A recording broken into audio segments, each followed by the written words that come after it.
ሰላም ተመልካቾቼ ኢምፖርትን ስንሰራ ፓርሻል ሽፕመንት እና ትራንስሽፕመንት የሚባል ጉዳይ ያጋጥመናል ማለት ነው። ስለዚህ ምን ማለት ነው ሁለቱ የሚለውን ነገር በጥቂቱ ለመግለጽ ያክል ፓርሻል ሽፕመንት ስንል ለምሳሌ 100 ኮንቴነር 10 ኮንቴነር አዘን ከሆነ ሰፕላየሩ ወይንም አቅራቢው ወይንም ኤክስፖርት የሚያደርግልን አምራች በከፊል መጫን እንዲችል ፈቀድንለት ማለት ነው። ከመቶ ውስጥ 10ን ኮንቴነር ከዛ 10 ወይ 20 እያደረገ እንደፈለገው አድርጎ ብቻ 100ን እንዲጨርስ አድርገን መፍቀድ ማለት ነው።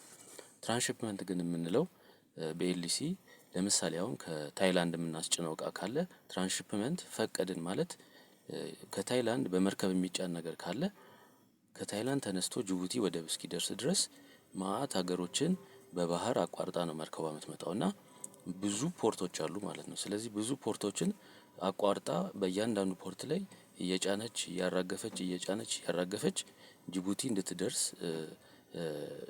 ይደረጋል ማለት ነው። ይህ ማለት በአንድ ወር ጊዜ ውስጥ ከታይላንድ ተነስታ በአንድ ወር ጊዜ ውስጥ ጅቡቲ መድረስ ያለባት መርከብ ትራንስሺፕመንት ፈቀድን ማለት ከ45 ቀን ከሁለት ወርም በላይ ልትቆይ ትችላለች ማለት ነው። ምክንያቱም ከታይላንድ እስከ ጅቡቲ ያሉ በጣም ብዙ የሚቆጠሩ ወደቦች ስላሉ ማለት ነው። ስለዚህ በየወደቡ እየቆመች እየጫነች እያራገፈች የምትመጣ ከሆነ ከተባለው ጊዜ በላይ ወስዳ እንድትጭን ይደረጋል ማለት ነው።